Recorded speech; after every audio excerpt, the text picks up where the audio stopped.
Before you drop a quarter into a vending machine or toss one into a fountain for luck, ask yourself this: what if that small piece of silver alloy was not worth just 25 cents, but hundreds, even thousands of dollars? What if it carried the story of a state, of a revolution, of a colony that became the cornerstone of the American identity? This is not just any coin. This is the 2000 Maryland State Quarter, a coin that is more than just change in your pocket. It's a time machine disguised in copper and nickel, minted as part of the revolutionary 50 State Quarters program. The Maryland Quarter holds within it not only the pride of the old line state, but secrets of minting errors, hidden rarities, unspoken histories, and a legacy that stretches back to the very roots of the United States. This video isn't just going to show you a coin, it's going to take you deep into a forgotten world where history, value, rarity, politics, and art collided in the year 2000 when America looked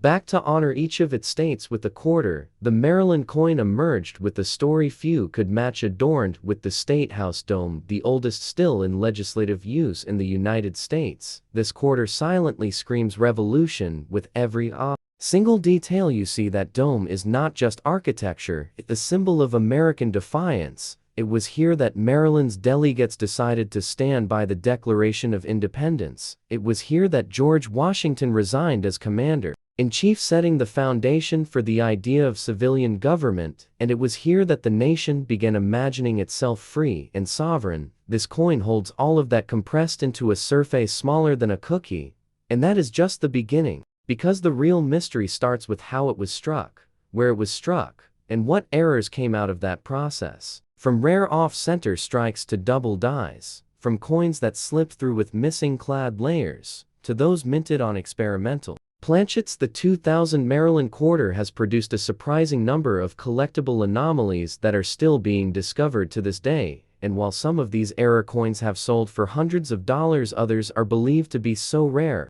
that their actual value could skyrocket if one ever appears at auction again. Now let's talk about the minting process in Philadelphia and Denver, and the lesser-known proof coins minted in San Francisco. These weren't just coins, they were deliberate pieces of history meant to mark the new millennium. The machines used, the alloys, the punches, the dies, and even the quality control practices all played a role in determining which quarters became priceless rarities and which faded into the pockets of time. And if you think this is only about coin collecting, think again. The Maryland Quarter is a story of political symbolism. It's a story of how states chose to represent themselves in the dawn of a new century. Some states went with nature, some with industry, but Maryland stood proud with the dome that had seen revolution and transformation. The intricate engraving, the leaf ornamentation, the Latin motto, Fati Maschi Parole Femin, which translates to manly deeds, womanly words. All these etchings on this tiny coin are tied to deeper roots of Maryland's colonial identity, which goes all the way back to the early 1600s and was marked by religious struggle, tobacco, wealth, border wars, and rebellion. In this video, we are going to go back to those centuries. We are going to explore why Maryland's nickname, the Old Line State, matters, and how it became so closely tied to the bravery of its troops during the American Revolution. We are going to follow the birth of the State House in Annapolis, from its wooden shingle dome to its foundational role in the Continental Congress. And we are going to examine how all the symbolism was chosen and refined during the State Quarter design competition. We'll also explore the financial side, the real current market values of the 2000 Maryland Quarters in circulated and uncirculated condition, how grading impacts value, how collectors use mint marks and die varieties to identify the truly valuable pieces, and what key features you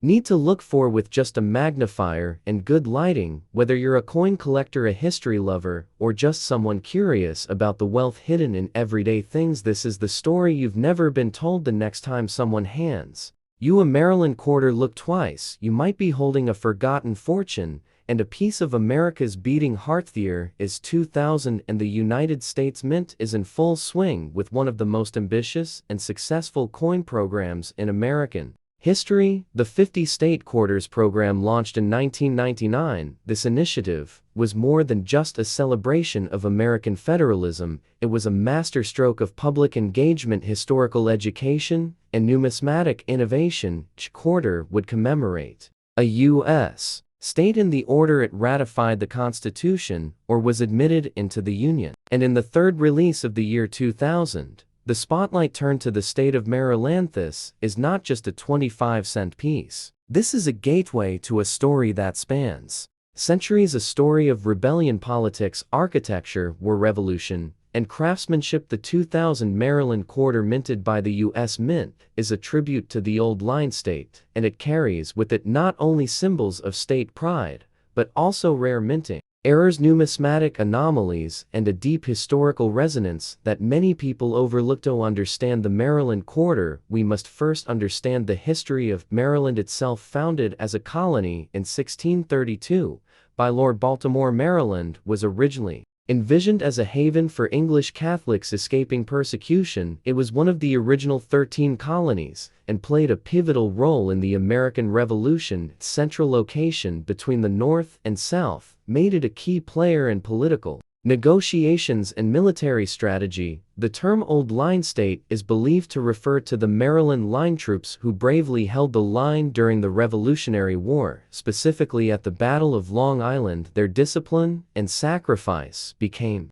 legendary, earning the state its enduring nickname. When it came time to design the quarter that would represent Maryland, the decision was made to feature the Maryland State House located in Annapolis. This is no ordinary state capitol building. It is the oldest state capitol in continuous legislative use in the United States, and it is the only one to have served as the nation's capital during the Continental Congress era. It was in this very building that George Washington resigned his commission as Commander-in-Chief on December 23, 1783, an act that confirmed the supremacy of civilian authority over the military and set a powerful precedent for the new republic. The dome of the State House, which appears prominently on the Maryland quarter, is an architectural marvel constructed entirely of wood and built without nails. The dome has become a symbol not only of Maryland's colonial heritage, but of its revolutionary courage. Surrounding the dome on the coin are two white oak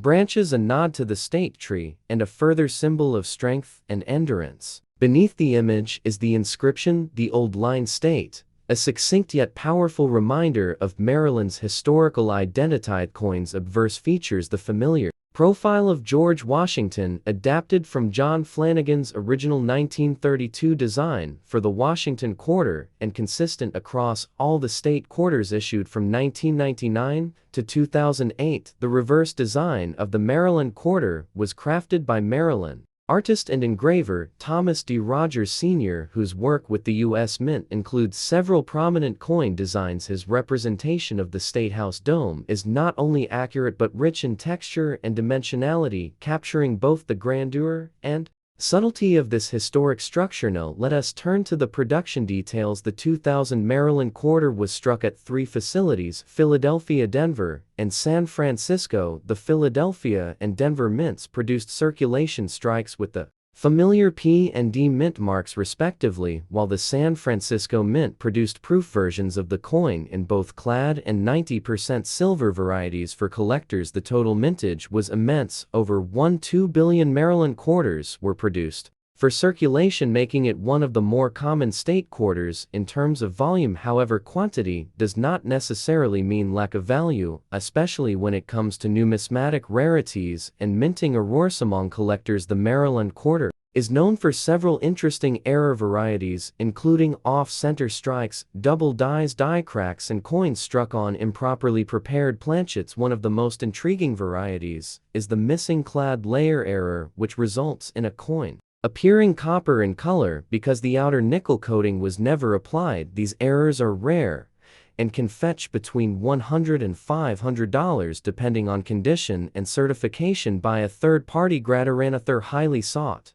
after variety is the double die reverse, where certain elements of the coin, such as the leaf veins or dome windows, show signs of doubling. This occurs when the die used to strike the coin shifts slightly between impressions. These types of errors can be difficult to spot without magnification, but they are cherished by collectors and often command high premiums. Even more valuable are full step proof-like strikes from the Denver and Philadelphia mints in mint state grades such as Ms. 67 and higher. Only a few hundred Maryland quarters have been graded at this level by PCGs and NGC combined, and these coins regularly sell for several $100s at auction, particularly if they exhibit strong luster, minimal contact marks, and good strike definition. Let us now look at the broader historical and cultural significance of the quarter program and how Maryland's contribution fits into that narrative. The 50-state quarters program was launched by the U.S.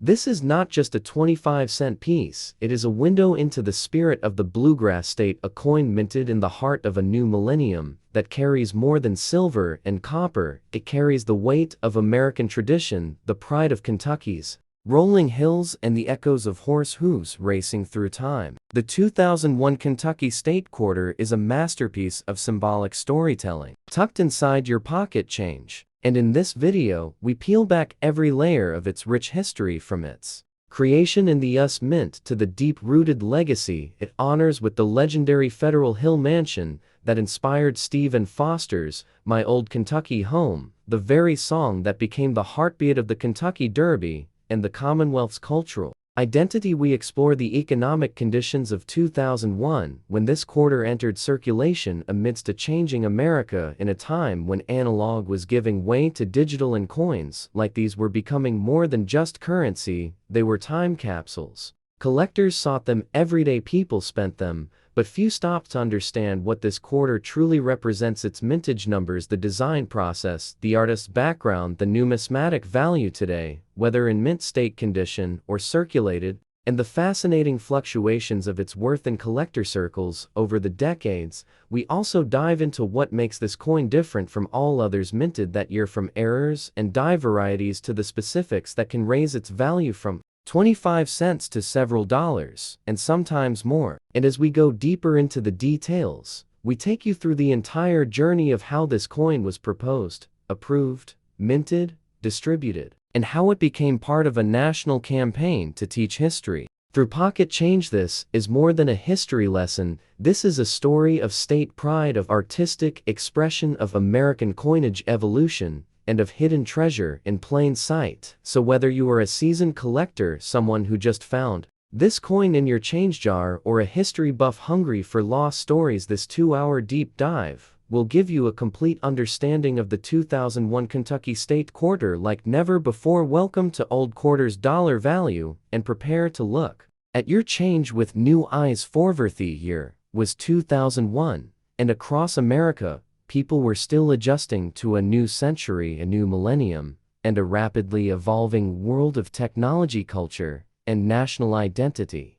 But even as skyscrapers rose and digital devices crept into every home, one small piece of metal was quietly carrying the legacy of an entire state into the hands of millions. That piece was the 2001 Kentucky State Quarter, part of the now legendary 50-state quarters program, a program that revolutionized modern American coinage and changed the way people saw the money they used every single day. While most quarters are spent, forgotten, and passed from hand to hand, the Kentucky Quarter stood out not only for its beauty, but for the deep cultural and historical narrative it carried within it. And in order to understand why this coin matters, we have to go back not to 2001, but to the very roots of Kentucky itself. Kentucky officially became the 15th state to join the Union in 1792, a land defined by fertile fields, limestone-rich soil, and a long-standing relationship with horses and the rural Southern spirit. It is the birthplace of bourbon, the cradle of bluegrass music, and the home of some of the most iconic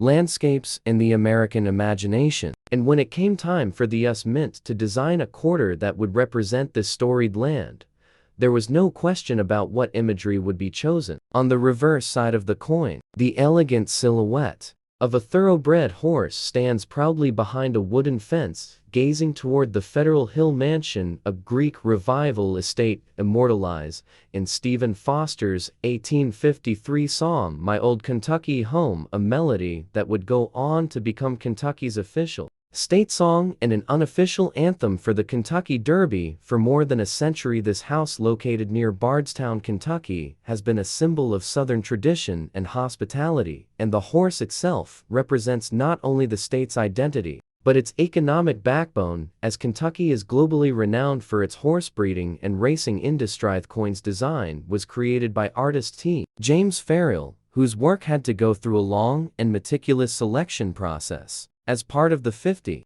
State Quarters program, the program itself had started just 2 years earlier in 1999 under the direction of the United States Mint as a way to honor each of the 50 states in the order they joined the Union, and the goal was not only to stimulate interest in coin collecting but to educate the public about the unique history and contributions of every state. And it worked in ways nobody imagined. Coin collecting boomed. Schools began using quarters in their history lessons, and the public became more engaged with numismatics than at any time since the mid-20th century. The Kentucky quarter was the final quarter released in 2001 following New York, North Carolina, Rhode Island, and Vermont. It was officially released to the public on October 15, 2001, and immediately began circulating across the country. Now let's talk about the mintage figures and the types of the Kentucky quarter. The coin was struck in 3 different United States Mint facilities: Philadelphia, Denver,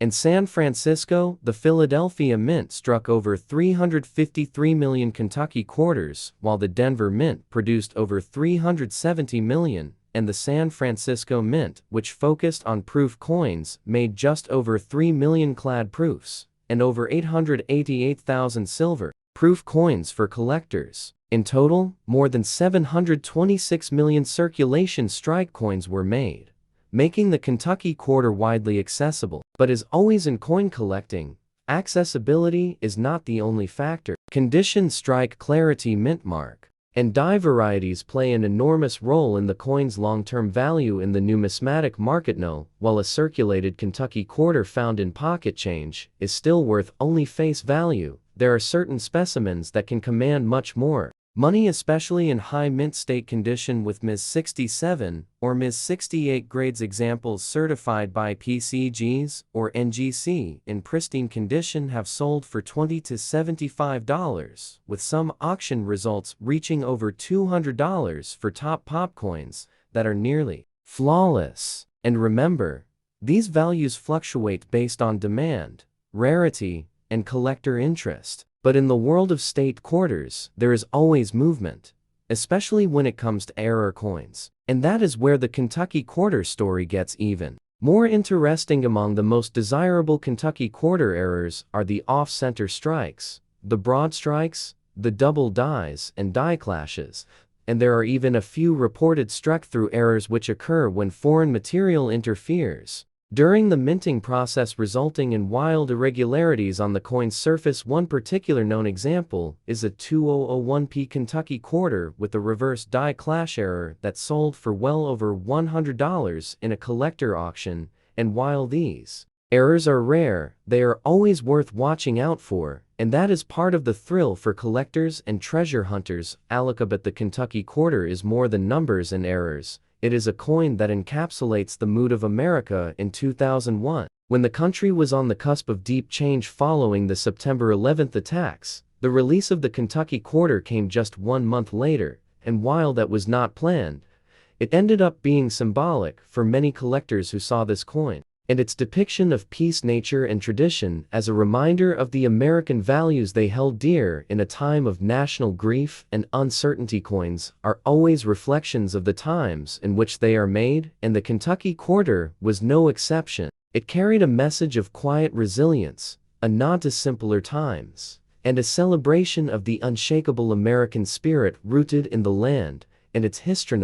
We explore the full journey of how this quarter came to be, from its legislative roots to final production. The process began years before its release, when the Kentucky State Quarter Committee was formed to choose a design that represented the state's heritage. Multiple designs were considered, and Kentuckians were invited to submit Ideas and vote on favorites. Finally, the chosen design combining the horse, the fence, and Federal Hill was approved by Governor Paul E. Patton and sent to the U.S. Mint for final refinement, and engraving. The coins were struck on a standard clad planchet made of copper and nickel with a diameter of 24.26 millimeters and a weight of 5.67 grams. The coin's obverse retained the standard John Flanagan portrait of George Washington used in all state quarters with the inscriptions United States of America, Liberty, in God We Trust, and $quarter along with the mint mark and the year 2001. Before you throw that 2016 Fort Moultrie quarter into your pocket or spend it at the gas station, me take you deep into the story of how this quarter came to be a symbol of resistance, pride, revolution, and historical memory, because this is not just a coin, this is a time capsule frozen in metal, a coin that connects modern Americans to the raw defiance and determination that sparked the American Revolution, and to the hallowed grounds of Sullivan's Island, South Carolina, where the fort stood against the British onslaught like a shield made of palmetto logs and sand. This is the story of the only American fort in 1776 to withstand a full-scale naval attack by the most powerful navy in the world, the British Royal Navy, and it is a story enshrined not just in textbooks or museums, but immortalized on a circulating quarter in your change jar right now, and we're going to uncover how that coin came to be minted in 2016 as part of the America the Beautiful Quarters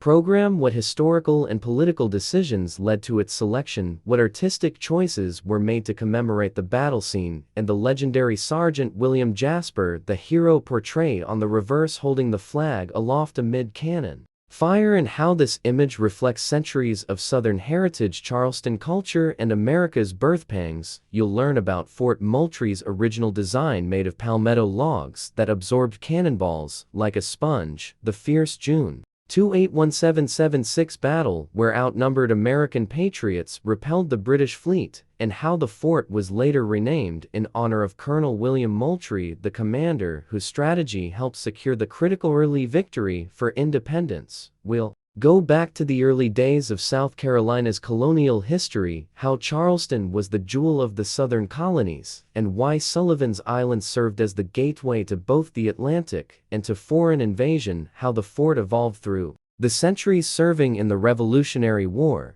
the War of 1812, the Civil War, and beyond, and why that enduring military legacy made it the perfect candidate to be honored on one of only 56 quarters in the America the Beautiful series. We'll trace the steps of the United States Mint from the Coin Modernization, Oversight, and Continuity Act of 2010 to the detailed process of site nomination, public engagement, artistic renderings, and ultimately the release of this quarter in November 2016, and we'll break down the coin's design features from the obverse with the timeless Washington portrait to the reverse where the image of a defiant Jasper holds the regimental colors in defiance of tyranny. We'll dig into artist Richard Scott's vision and how that single image compresses years of history into an inch-wide metal canvas. We'll analyze the metallurgy of the coin, how it was struck, where it was minted, how many were produced across the Philadelphia, Denver, and San Francisco mints, and what variations like uncirculated proof silver versions or error coins might now be worth to collectors, from a few dollars to hundreds in special conditions.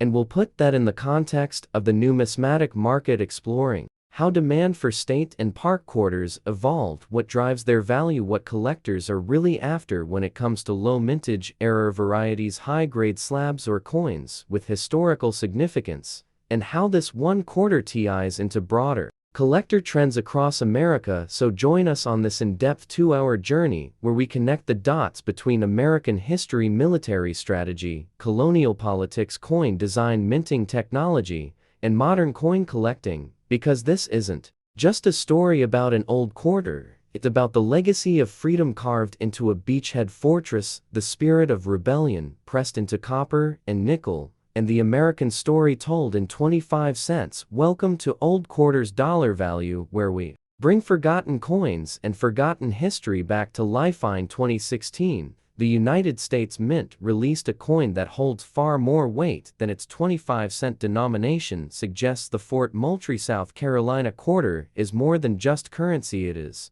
a miniature monument to one of the most heroic early moments of American resistance against the British Empire. It is a piece of metal that, when closely studied, reveals the legacy of courage, fortitude, and patriotism that defined a revolutionary era and carved the foundation of what would become the United States of America. In this comprehensive documentary, we will explore every angle of this quarter, from the historical background that inspired it to the coin's artistic design, production, mintage, and collector value. To begin understanding the story of the 2016 Fort Moultrie quarter, we have to go back not just to the 20th century when it was minted, but to the 18th century, to June 28, 1776, to the sands of Sullivan's Island in Charleston, South Carolina, where colonial American forces made a stand that shocked the world. The quarter depicts a critical moment during the Battle of Sullivan's Island, part of the American Revolutionary War that took place just days before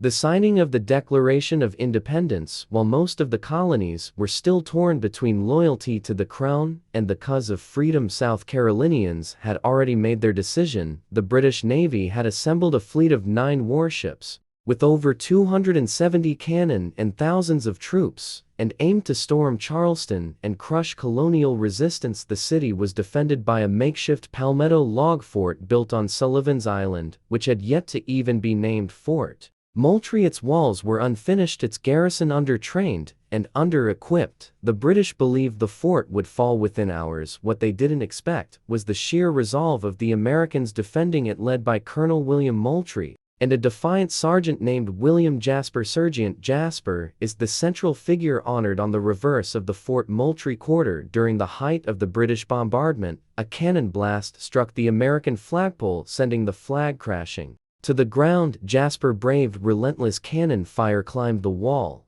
and held the flag aloft with his bare hands, refusing to let the symbol of their resistance fall. This act of bravery became an instant legend, and his image with flag in hand under a barrage of shells is what was later immortalized on the coin. The British fired for over 10 hours, but their cannonballs were absorbed by the spongy palmetto logs and sand packed into the fort's walls. They had underestimated the ingenuity and tenacity of the defenders. Ultimately, the British were forced to retreat. The American victory at Sullivan's Island was one of the first significant colonial wins against British forces, and it lifted morale across the colonies. It was a sign that the fight for independence was not in vain, and the British were not invincible. Fort was later named Fort Moultrie in honor of Colonel William Moultrie, the commander who had stood firm in the face of overwhelming odds over the centuries. The fort evolved. It was rebuilt and reinforced during the War of 1812,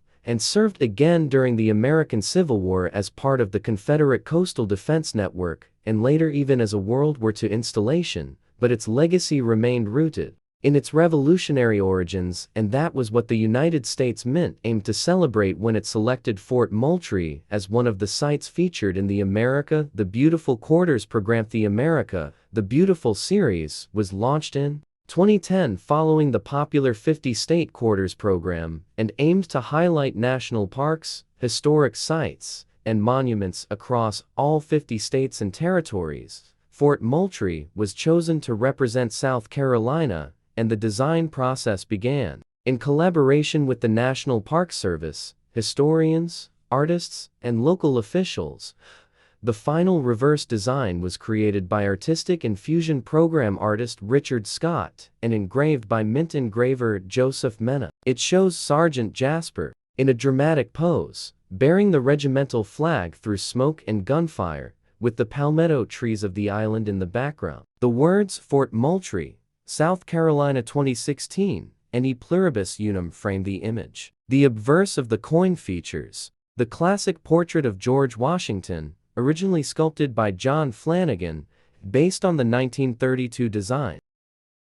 Have you ever looked at a simple coin and wondered what secrets it holds? Have you ever held a 2007 Idaho quarter in your hand and thought it was just spare change? What if I told you that this one coin could take you on a journey deep into the heart of American history, state pride, natural beauty, and the enduring legacy of numismatic art. Welcome to the story of the 2007 Idaho Quarter, a piece of the United States Mint's 50 State Quarters program that captured not only the spirit of the gem state, but also the richness of a nation's coinage history. This is not just another state quarter, this is a tribute to a bird that ruled the skies, a state that shaped the American West, and a minting process that reflects decades of evolution, precision, and storytelling. Launched into circulation in June 2007, this quarter features the peregrine falcon, one of the world's fastest birds, returned to its wild habitat through heroic conservation efforts, with the word Esto Perpetua, meaning "let it be perpetual," engraved beside it. But the story does not start in 2007. To truly understand the Idaho Quarter, we must go back to the roots of the 50 State Quarters program, initiated in 1999, a revolutionary initiative from the United States Mint, designed not only to celebrate the unique identity of each state, but also to spark national pride and teach history through everyday currency. Idaho, being the 43rd state to join the Union, had its turn late in the program and took it seriously. With over 40,000 public submissions narrowed down to a final design that was both symbolically rich and visually striking. But to grasp the full value of this coin, you must understand Idaho itself. A land of towering mountains, rushing rivers, and untamed wilderness, a land that helped build the frontier spirit and continues to carry the banner of conservation and environmental stewardship forward. The coin's central image, the peregrine falcon perched on an outline of the state, is no accident. It was chosen with intention, symbolizing not only Idaho's commitment to wildlife, but also the successful efforts to restore the species from the brink of extinction following the catastrophic use of DDT in the 20th century. This story of survival mirrors the struggles and triumphs of the American people as a whole. Now is talk mintage. The Denver Mint produced over 224 million of these coins, while the Philadelphia Mint struck over 288 million, making it widely circulated. Yet select high-quality specimens, especially those graded Ms. 68 or higher, command premiums in the collector's market.